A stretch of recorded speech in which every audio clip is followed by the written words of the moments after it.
One of the more famous and visited graves at Oakdale Cemetery in Wilmington, North Carolina, is that of Confederate spy Rose O'Neal Greenhow. Born in Maryland in 1813 as Maria Rosetta O'Neal, she was the middle child of 5 daughters. In 1830, she and her sister Ellen were sent to live in Washington, D.C. with their aunt Maria Ann Hill, who ran a boarding home. It was there in 1835 that Rose met and married Robert Greenhow, a doctor and lawyer from Virginia.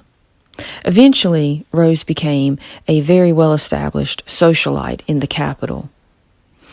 After Rose's husband died in a street accident, Rose became sympathetic to the Southern cause and was recruited as a spy for the Confederacy. The man who recruited her was named Thomas Jordan, a U.S. Army captain. He was the one that gave her a 26-symbol cipher for encoding messages. One person she passed secret messages to was General Beauregard. Confederate President Jefferson Davis credited Rose's information with the Confederate win at Manassas on July 21st and the First Battle of Bull Run. Because of her work for the South, she was given the nickname Rebel Rose. On August 23, 1861, Rose was imprisoned in her home in Washington, D.C. for suspicions of spying by none other than Allan Pinkerton, the head of the newly created Secret Service. Her daughter, Little Rose, her namesake, remained with her mother when Pinkerton sent Rose to the old Capitol Prison in 1862. While in prison, Greenhow still was able to pass along messages and correspondence. She even went so far as to hang a Confederate flag outside of her window. She was released in May 1862 without a trial and was deported back to the South, where she was warmly welcomed back.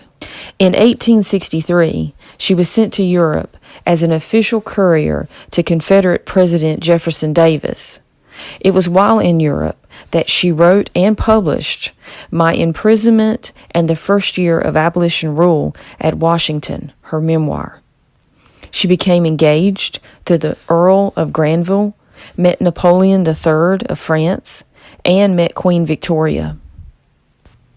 It was on October 1st, 1864, when Greenhow was traveling back home from Europe on the British blockade runner, the Condor, that her colorful and adventurous life came to a dramatic end. Being pursued by the Union ship, the USS Niphon, the Condor ran aground on the shoals.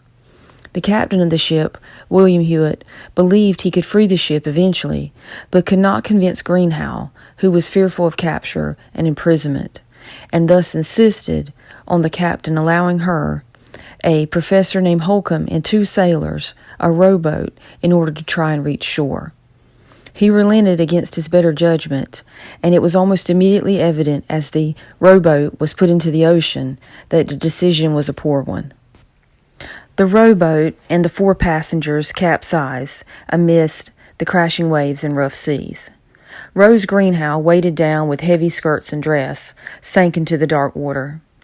It was after sunrise her drowned body was discovered by men from Fort Fisher, and it was later written by Colonel Lamb that the gold satchel of 100 gold sovereigns, which she had acquired when she sold her memoirs, it was in a satchel around her neck, and it could have contributed to her drowning. Rose Greenhow's body was taken to Colonel Lamb's wife, Daisy, who cleaned the body and prepared it for a funeral. It was then taken to Wilmington, where the funeral was performed at the St. Thomas the Apostle Roman Catholic Church on Dock Street in downtown Wilmington.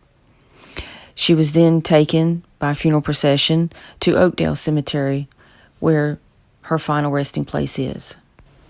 The memorial that stands now in memory of Rose Greenhow was put there by the Ladies Memorial Association of Wilmington in 1888. It's made of white Italian marble, and on the back of it, it does say, drowned off Fort Fisher from the steamer Condor while attempting to run the blockade, September the 30th, 1864.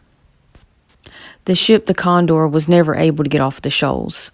It remained there, and it's now at the bottom of the Atlantic Ocean, where it is used as a dive site.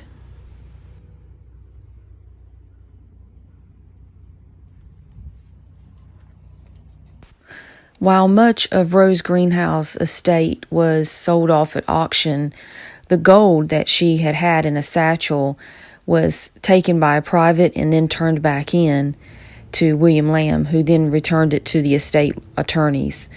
And no one still to this day knows exactly what happened to Rose Greenhow's gold. The coins that you see that people place on top of her cross, some say are to replace the gold that she lost.